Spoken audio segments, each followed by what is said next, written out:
আমরা নিজের প্রয়োজনে নিয়ম ভাঙি আবার নিয়ম গড়ি। এই যে কিছুদিন আগে আমি শুধু সকালবেলা উঠে চিয়া সিড খেতাম, কিন্তু আজ সকালবেলা উঠে একটুও ঠান্ডা পানি খেতে মন চাচ্ছিল না। মনে হচ্ছিল তেজ গরম এক কাপ চা খাই। তাই তো সকালে ঘুম থেকে উঠে আজকে চা বসিয়ে দিলাম। যখন ভেঙেছি আজকে পুরোপুরি নিয়ম ভাঙলাম, একটা বিস্কিটও খেয়ে নিলাম। হ্যালো এভরিওয়ান, আসসালামু আলাইকুম। নতুন একটা ভ্লগে ওয়েলকাম জানাচ্ছি সবাইকে। কি ঝকঝকে সুন্দর একটা সকাল, কিন্তু আমার গাছের অবস্থা 12টা। যে সেদিন বলেছিলাম যে আমার হেল্পিং হ্যান্ড আসে নাই, সে তো আসে নাই, দুদিন আসে নাই। সো ঘরের কাজ করতে গিয়ে আমার গাছের অবস্থা 12টা বেজে গেছে। যাই হোক, গাছে পানি দিয়ে সকাল সকাল আমি আমার বেডটা গুছিয়ে নিলাম। আজকে শুক্রবারের সকাল। শুক্রবার সকালে আমি সাধারণত চেষ্টা করি আমার রুমগুলি ডিপ ক্লিন করার জন্য। তো আমি প্রথমে আমার রুমে সুন্দর একটা হোয়াইট কালারের বিছানা চাদর বিছালাম। হোয়াইট কালার মনে হয় যে একটা শুভ্রতার প্রতীক। আমি বিছানা চাদর সিলেক্টের ক্ষেত্রে সবসময় হোয়াইট কালার বিছানা চাদর সিলেক্ট করার চেষ্টা করি, এতে রুমটা অনেক বেশি বড় মনে হয় আমার কাছে।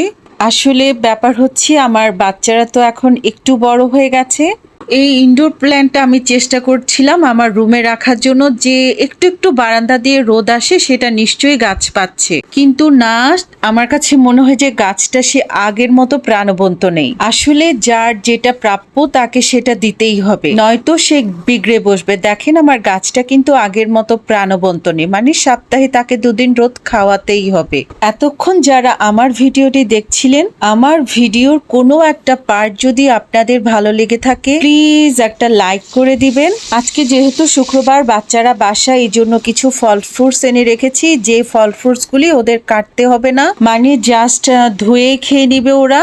আর এইগুলি আমি আগেই রাত্রেবেলা ফরমালিন ফ্রি করে রেখেছিলাম। আপনাদের সাথে কথা বলতে বলতে ইন্দোবালার ভাতের হোটেলে চলে আসলাম, কেননা এখানে আমাদের বেশি মানায়। আজকে রান্না করছি চিংড়ির মালাইকারি আর বিফ তেহেরি। চিংড়ি মালাইকারির জন্য প্রথমে চিংড়িটাকে আমি একটু হলুদ, মরিচ, আদা, রসুন, লবণ দিয়ে ভেজে নিয়েছি। তারপর চিংড়িগুলোকে উঠিয়ে নিলাম। সেই তেলের মধ্যে এলাচ, তেজপাতা দিয়ে দিলাম ব্লেন্ড করা পেঁয়াজ, দিয়ে দিলাম নারকেলের দুধ, গরুর দুধ, একটু কালার আনার জন্য গুঁড়ো হলুদ, গুঁড়ো মরিচ, সবকিছু ভালোভাবে কষিয়ে এর মধ্যে আমি একে একে চিংড়িগুলি ছেড়ে দিচ্ছি। পাশে চুলে গরুর মাংস বসিয়ে দিলাম। পেঁয়াজ, আদা, রসুন, লবণ, একটু তেল দিলাম, সাথে দিয়ে দিলাম রাঁধুনি বিরিয়ানি মশলা।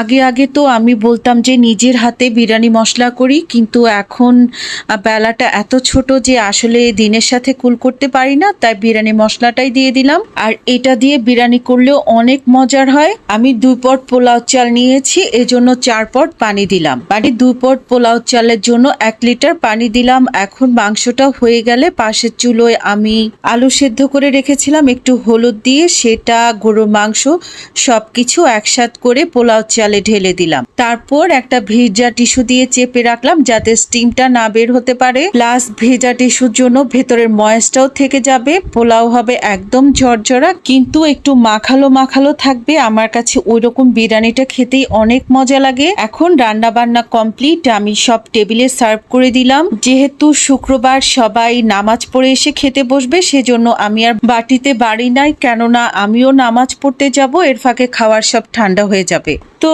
নামাজ পড়ে আমরা সবাই খাওয়া দাওয়া করে নিলাম। যেহেতু শুক্রবার বিকেলবেলা বাচ্চাদের কোচিং এরও কোনো ঝামেলা নেই, অনেক দিন পর একটা স্টোরি বুক নিয়ে বসলাম। আমার ভিডিওটি কেমন লেগেছে কমেন্ট করে জানিয়ে দিবেন, ভালো লাগলে সাবস্ক্রাইব করে দিবেন। নেক্সট ভিডিও দেখার আমন্ত্রণ রইল। আল্লাহ হাফেজ।